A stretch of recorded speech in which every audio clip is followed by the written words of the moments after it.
Hi everyone, thank you for joining us for another session of Daftarkhwan Insights. My name is Faryal Asghar. I'm the marketing manager here at Daftarkhwan, and this session today is brought to you by Daftarkhwan.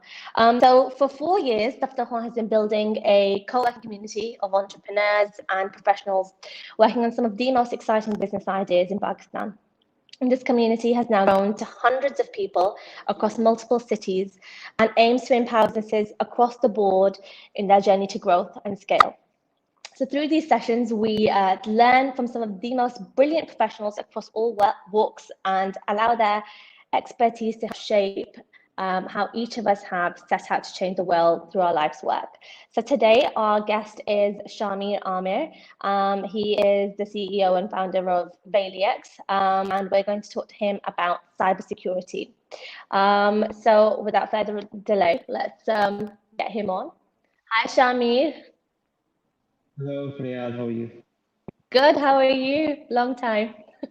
Yeah, long time, very long time. It's been a couple of Great years, I to think. have you. Great to have you here today. So I'm gonna kind of go straight through. Can you just introduce yourself a little bit for everybody and tell us a bit about what you're doing right now?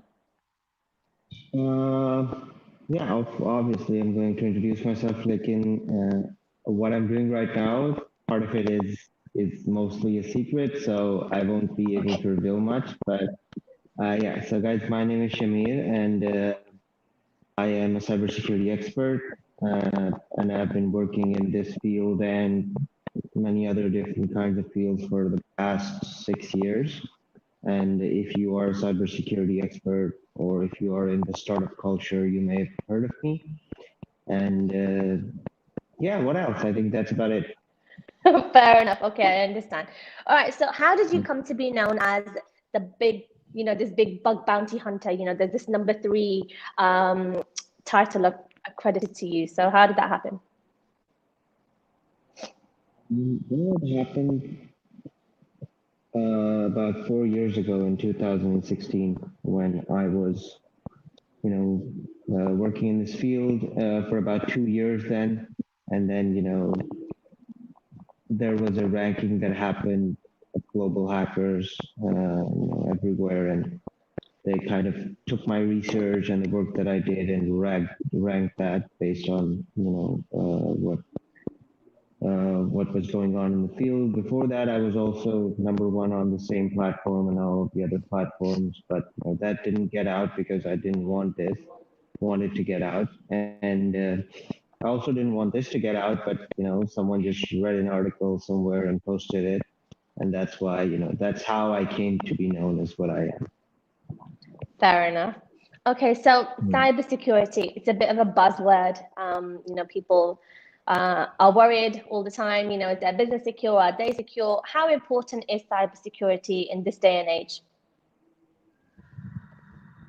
As important as anything else in your company or your startup.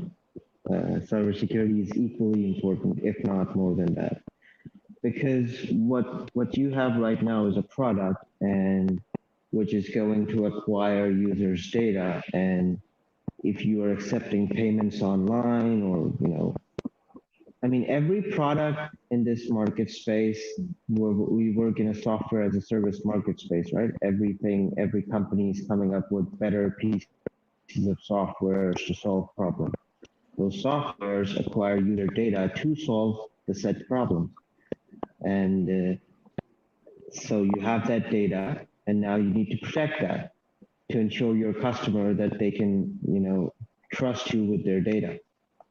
This is when cybersecurity comes in. It's as real as any other threat to a startup or a company, which is sometimes undermined. It's not much of a buzzword as it be, because not still in 2021 people don't know about it, and we've been fighting back and forth, getting cyber out there to every company in the region for about 4 years now.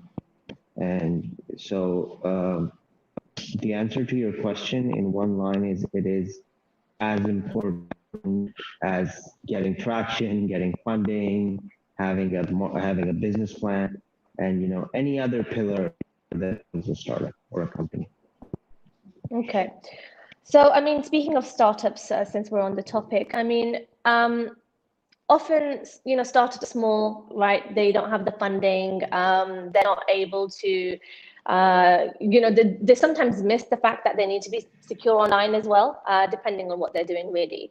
But how can startups, make sure that they have a sophisticated model that helps secure their business online and their customers?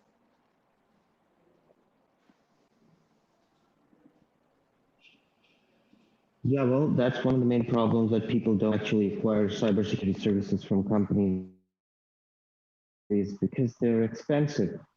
And that is the problem that, when I was working at Alias, that is the problem that we just saw at that point. Fayal, are you still there?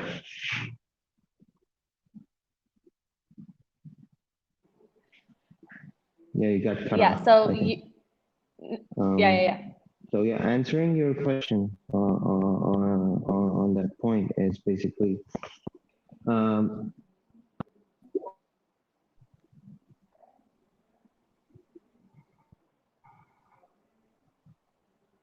answering the question that you just said, I think that one of the main reasons startups don't actually go for this kind of stuff is basically the expenses, and that is what startup companies should do. They should come up with a model that helps them. But nonetheless, acquiring better and efficient services from companies is something that is getting out into the market. And if you have an eye for the right company, it's very much probable that you will find quality solutions.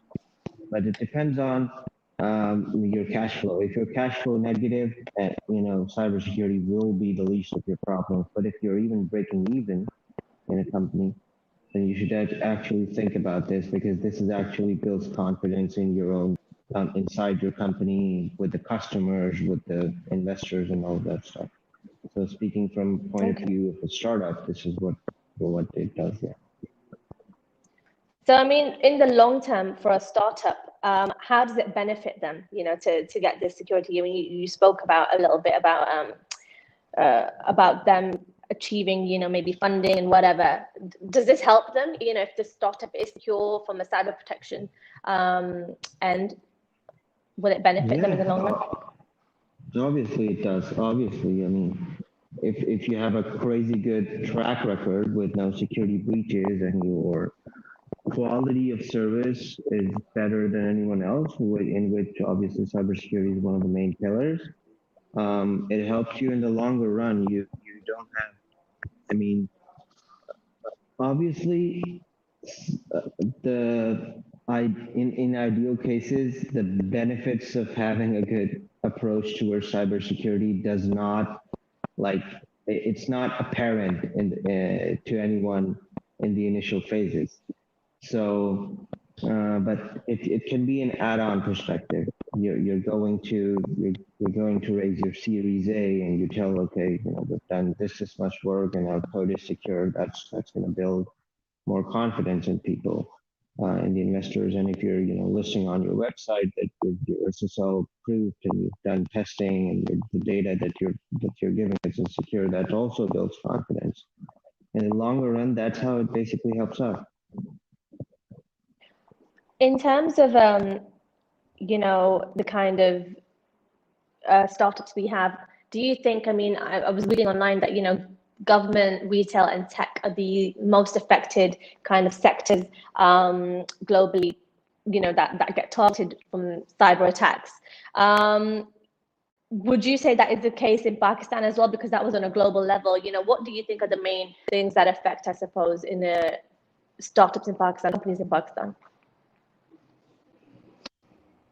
In terms of talking from a cybersecurity perspective, I think that the one of the main kinds of attacks that happen are basically attacks related to ransomware, and that not only affects people in Pakistan, people globally, but here in Pakistan as well. So I think what is ransomware? Yeah, I'm gonna move on to that. So imagine a scenario, someone actually hacks into your laptop and makes all of your files unreadable. So you can't access anything. It's all of the files in your laptops, they're unreadable. You can't read them, you can't access them. And someone shoots you an email that if you want to get your files back, you need to pay them, half a Bitcoin or $1,000 or whatever. So this is a ransomware attack where someone is asking for ransom in terms of, basically giving you your stuff back. So this is one of the most common attacks that happen in Pakistan and globally. And, it's unheard of and it's very, very underreported. That's one of the reasons that, as one of the key problems in the ecosystem right now, that it's heavily underreported, the cyber attacks that happen to startups. They don't report because it's, they think that it'll lose confidence of their customers or investors within the company or outside of it, but it actually helps. So yeah, that's one of the main reasons. For the past few years, this is one of the main attacks that have been happening to the government and to the startup sector. Do you think in the times of COVID, we've seen an increase in attacks globally? Why do you think that is? It's because everyone has, shifted to a work from home based model. Everyone has done that. And because of that, we have seen people online, that people have gone more and more online, which has been beneficial for companies as well as scary because now everything and anything that you do within the company is through your laptop. Yeah. And then, so if there's 100 people company and someone shoots an email that, you want to come in and do, anything, a calendar invite or something like that. And, you need to accept really? that. And yeah. But even, malwares and malicious files can be embedded in a lot of things. And, that's more and more relevant to the person that the email is going to. So if a marketing team gets an email from an X company that, okay, we want you to give us your marketing plan, and this is basically the proposal that we're sending you, and they click on it, even one person does, there's no one to guide them at home, right? There's no firewall to protect them in their home because they're not in their company's internal infrastructure.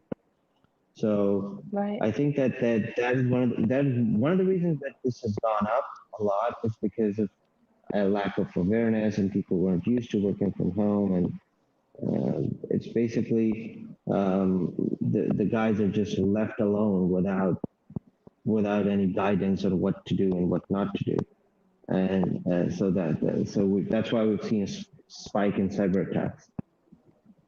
Fair enough, makes sense. Before I move on to my questions, there have been a few questions that people are sending in online. So let's go through them whilst we're here. So someone has wrote, when we can provide PGP AES encryption or data masking and put our products behind SSL, what does that mean? I don't understand the question. When we can provide PGP AES encryption or data masking? I think he's wrote another question. I think he's again at the bottom, we can protect most of our sites safely. So I think he wants to know, how can you protect your website more safely? Well, you can use a verified SSL certificate. It costs a bit more. You can use TLS 1.2. You can have firewalls in place like Cloudflare. I mean, it's just a matter of getting in online and searching it out. I mean, as less as $20, you can get Cloudflare, which is very decent in terms of security. I mean, if it's not a targeted attack, you'll be secured. So from that perspective, you're good. Okay, and that protects your website and your laptop and everything else. No, just your website. Just your website, not your laptop. Cloudflare is for your website to encrypt the traffic coming and going. as well as protecting, the input parameters, when you type the things in the search or username or your password, to make sure that goes filtered to the web server or to the backend application. So no one can attack your web server. So yeah. Makes sense. Okay. Another question from Usman Ali Afaq. How can we save Pakistan from cyber attacks? Yeah, that's a very fairly, broad perspective-based question. I think that there are a lot of people doing that. We have some decent protection mechanisms in place. You can't save Pakistan from The whole cyber country. attacks. You can just be prepared for the worst and hope for the best in terms of technologically advancing your knowledge, as well as protecting your online assets. So that was a very, very broad question. I mean, I cannot answer this in one section or one sentence. So I'm sorry about that. Fair enough. Let me see if I can, funnel it down a little bit. Okay, so I mean, in terms of, in this day and age now, everyone's, moving to, having your thumbs, letting you into your phones, or, having facial recognition for iPads, laptops, mobile phones, everything. And so there's been an influx of this biometric technology in the last few years. How safe are these measures, and should people really, opt in for them? I mean, it's just obviously you as a person, when you're using these measures, you feel more secure because you don't have to put in your passwords, which could have been hacked. Now, I mean, theoretically, if someone doesn't cut off your thumb and use it for you, which is highly unlikely. You can protect yourself using these mechanisms. But I mean, I think down the line, what matters is how how the company that is providing these services is protecting that data that you use to authenticate using your thumb. So, I mean, obviously, you should opt into using your thumb or your voice or whatever instead of a password. But I think that it's very, very dependent on the company that is using that data to how do they secure it. But as a user, I mean, go half at it. And this is the best thing that has happened since passwords were invented. Speaking of passwords, actually, I remember years ago, me and you had this conversation actually, and I still find it relevant today. And it's basically, what are the best kind of passwords we can have? Because obviously not everything lets you have, a facial recognition or, biometric technology isn't available and everything. So what are the best kind of passwords we can use as individuals, to use on our platforms? Because some people, they use date of birth or numbers or whatever, I don't know. What would you suggest?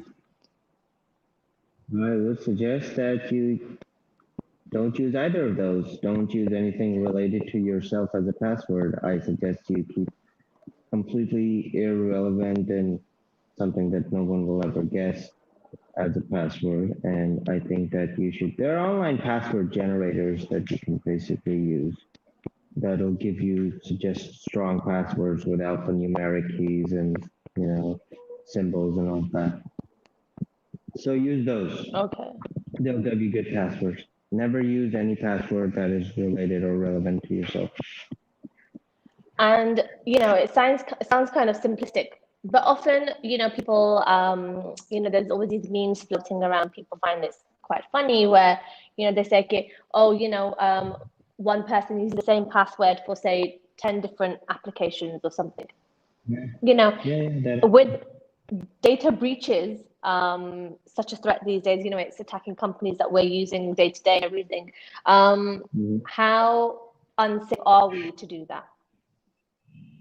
There's a website that actually lets you find that out. The website is haveibeenpawned.com. It's pawned, P-W-N-E-D. If you go there, you type your password, it will actually tell you if your password was in a security breach. So Oh, use that. wow. Yeah, that'll be helpful in selecting your future password and knowing if your password was hacked before or not. That's good information, actually. I might actually, I will actually do that. Okay.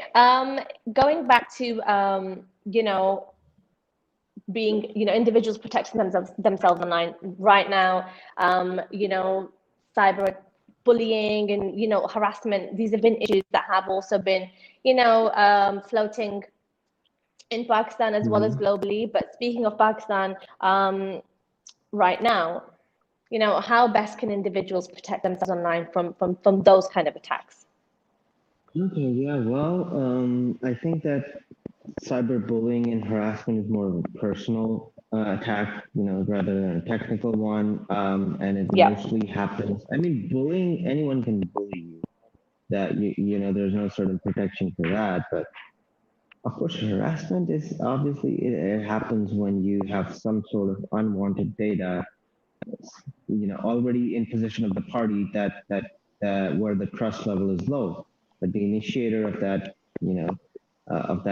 data sending was obviously yourself. So the simplest answer to your question would be to prevent being harassed. Do not share anything that is not relevant to the person in longer term. And for bullying, obviously, we have government institutions in place to take care of that, which are getting efficient, day by day. So that is something that you may want to look at. Uh, well, I think that harassment is it's one of the most personalized problems related to the internet in this day and age, and it just boils down to the fact that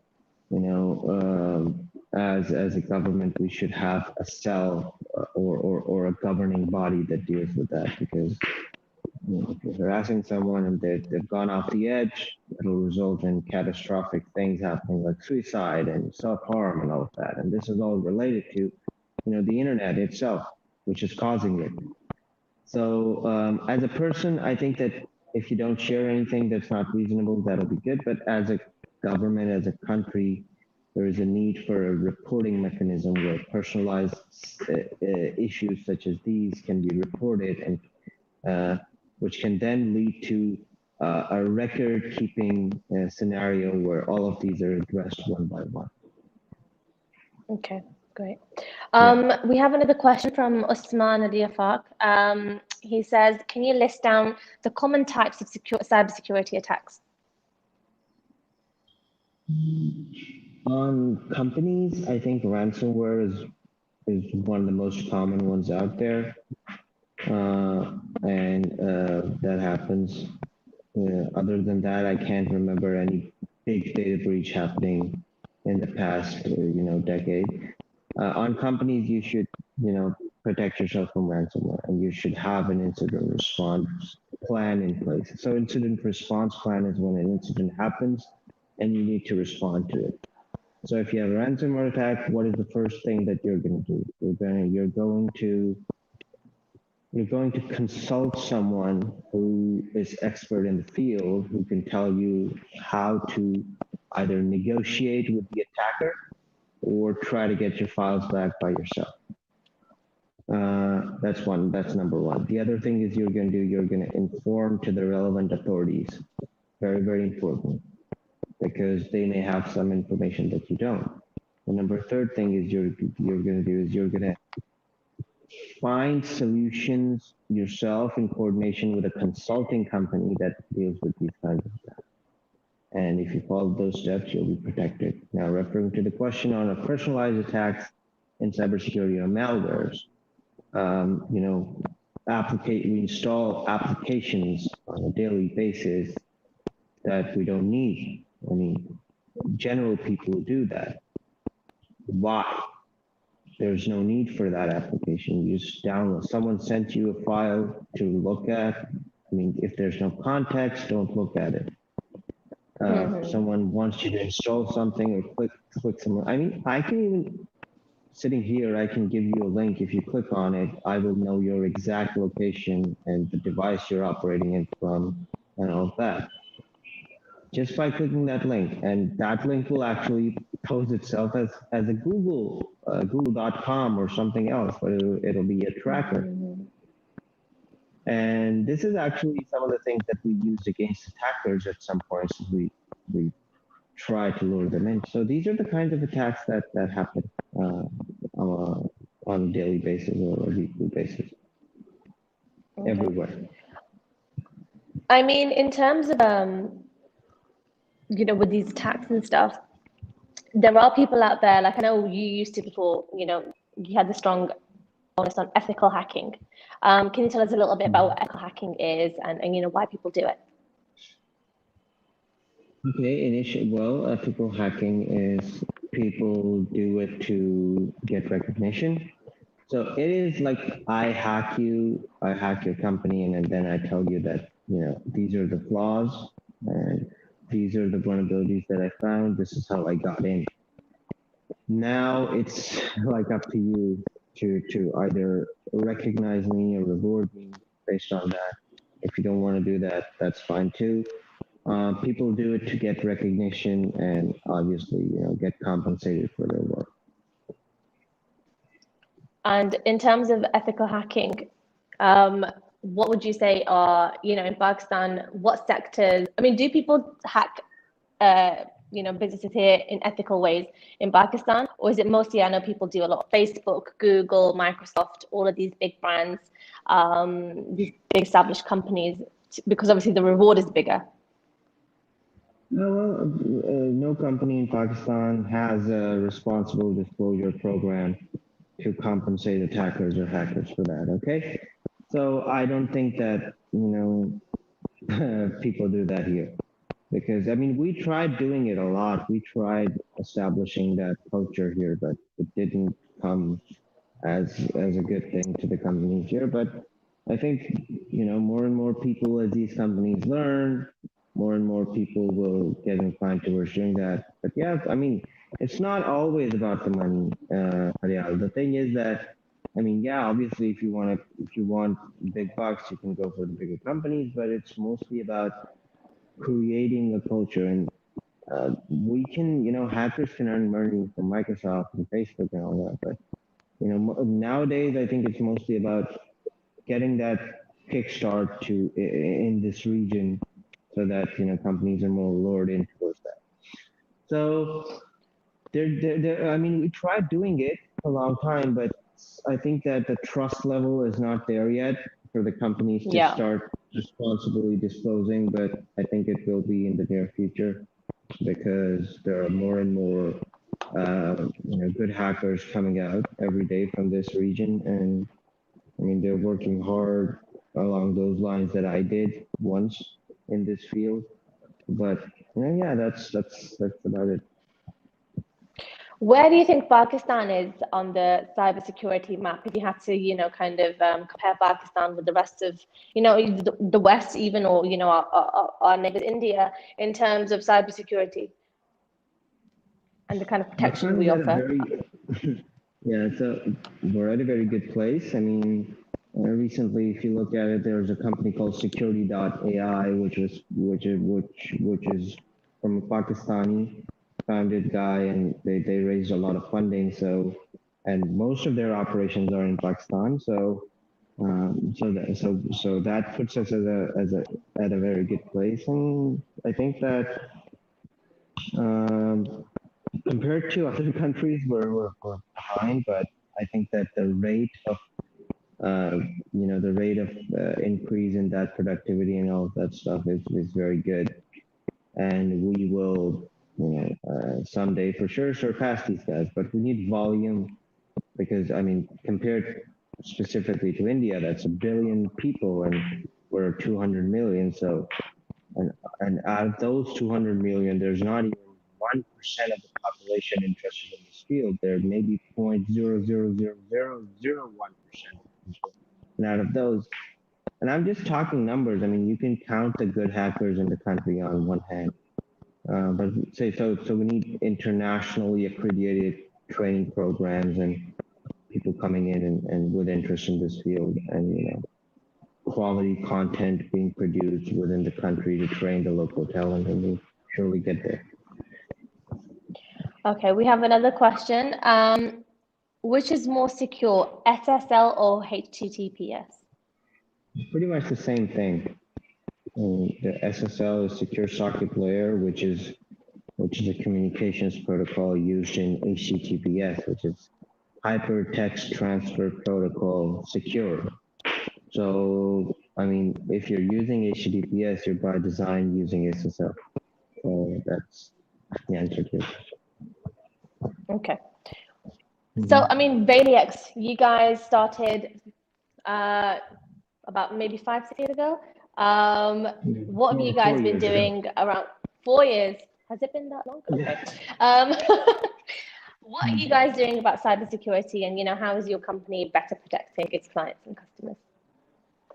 Well, Biometrics is actually at a very good place right now, and I am part of other projects that I'm doing apart from Biometrics. Biometrics has sort of gone down the list a bit, but there are other things. I mean, those guys, they're doing a great job. I'm involved in a more managerial capacity, but not directly. On the tech side, I'm not that much involved, but on the other side of things, like I'm working on very good things which will come out in the near future. I mean that you guys may find beneficial. But Vilix is at a very good place right now with local and international operations and all of that. So that's done now. That was 4 years ago. I started in cybersecurity. Now I'm doing something that'll be good for the next 4 years. So with having this silly habit of thinking ahead of time, I'm doing a few other projects that'll soon come out on the surface. Okay, fine. All right, well, it was a great session speaking with you and connecting with you again. I'm actually just going to open up for questions. If anyone has any more questions to ask, please, write the questions in below. And I'll get Shahmeer to answer them. But all right, so I mean, in terms of the other projects you're doing now as well, and hello, Shahmeer? Yeah, I'm right here. You're still there. Sorry, your camera went. Are you still sticking to the cybersecurity field, or are these going to be something slightly linked, but international or local? Yeah, it's mostly going to be international, and it's indirectly related to cybersecurity, not directly. So okay. I think that, yeah, I'm sorry I can't reveal much information about it, but very, very soon you're going to have, everyone's going to find out. Yeah. Fair enough. Okay. Well, I think that's pretty much it for today. We don't have any more questions coming. I mean, the thing is, the main, I suppose, takeaways that I could say we got from this is, ransomware is a big issue, and it's clearly, the one thing from the last decade that's affected most businesses, and definitely for startups to have, adequate protection from a cybersecurity perspective really help them in the long run to, either acquire funding as well, I think, and, to safeguard their customers and gain that trust. And the other thing, from an individual perspective, I didn't realize that actually having biometric technology would be good. I thought maybe there is a catch to it, but clearly, according to you, it's safe and it's better than using, your alphabetical or numeric passwords. So thanks for having, this chat. It was really impromptu, I know, but it was great speaking with you, and we'll speak to you again soon. Yes, Take care, Shahmeer. Thank you so much. Thank you. Thanks. Bye-bye. Bye.